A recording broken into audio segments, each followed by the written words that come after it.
Hi, Matt Beyer of Matt Beyer Organizing with the missing factor for organizing success. So what's the missing factor that's keeping you from getting organized and staying organized? I'll give you some clues. You work hard 5 days a week, so there's no time for organizing there.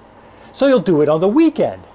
That is, until Saturday morning arrives, and you feel a lot more like sleeping in or going to the beach with your family on this beautiful day. As you should. Who wants to spend this beautiful day organizing the stuffy basement? Here's another clue. The Daily Mail comes in and you're already in the middle of a dozen other things, so you just add it to the pile on the kitchen counter. You just can't deal with it right now. And here's one more. It's been a long, stressful day. You finally make it to your bed to undress, and you know you should put your clothes in the hamper, in the closet, across the room, but you're exhausted. The floor wins. In case you haven't already guessed, that missing factor to organizing success is energy. You already know that organizing is about balancing space and time. But there's a third, limited resource to factor in, and that is energy. Maybe you've already organized your space and gotten some time management help, but it's just not working because you don't have the energy to maintain it. For those of you who follow me, you know I don't like to drone on about organizing theory. I like to give concrete, practical examples that you can apply to real-life challenges. So here they are. First, here are 3 energy solutions to getting organized. 1. Prioritize pre-product. As I often say, you have to prioritize to organize. That's because prioritizing is so essential to solving organizing challenges and creating sustainable organizing systems. With every client I meet, the first thing I need to establish is their organizing priority, because there are a lot of different reasons to get organized. Everybody's got different priorities, and priorities are always changing. So always prioritize pre-product.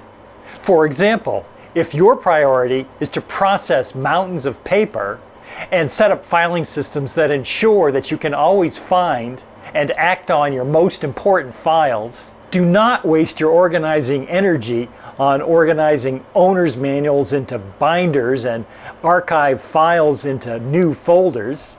Remote need merits remote location and minimal energy. 2. Singular focus. My team knows that swift progress depends on keeping one focus at a time. The first focus needs to be on sorting like things together.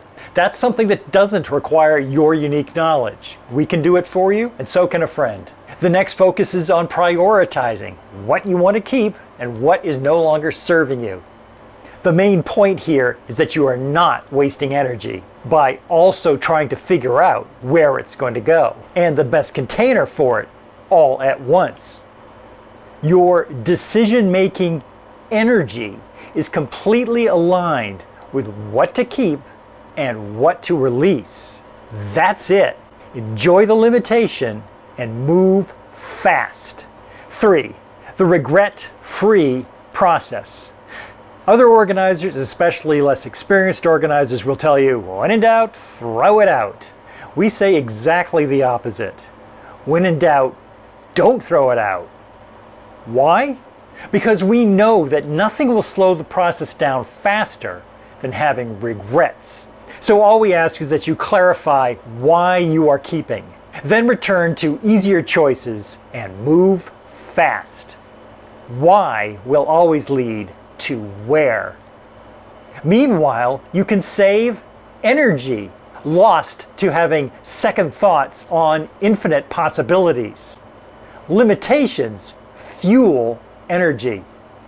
The next 3 energy tips are for staying organized. 4. Energy in clarity. Long have I extolled the virtues of a clear work surface. Even Maggie's bored about hearing about it. A clear work surface is your #1 organizing tool because it gives you the power to spread out and prioritize to energize. A cluttered work surface is where energy goes to die. 5. Dedicated zones. A great way to save energy is by saving search time. With dedicated zones, you limit the search time by limiting the process of elimination. And 6, movement in manageable, reliable stages. Most organizing plans talk about having a place for everything and everything in its place. I think that's too static to be sustainable. So I say that a successful organizing system needs to move, just like your life moves, in manageable, reliable stages. A healthy body needs to move, and so should your organizing systems in your home. Energy is life. The ancient Chinese recognized this with the practice of feng shui. It's all about maintaining the flow of qi, or energy, in your home. So, as you're organizing within your space and time limitations, don't forget to factor in your energy limitations. For more easy organizing tips, please subscribe. Thanks for watching. We're off to the dog park.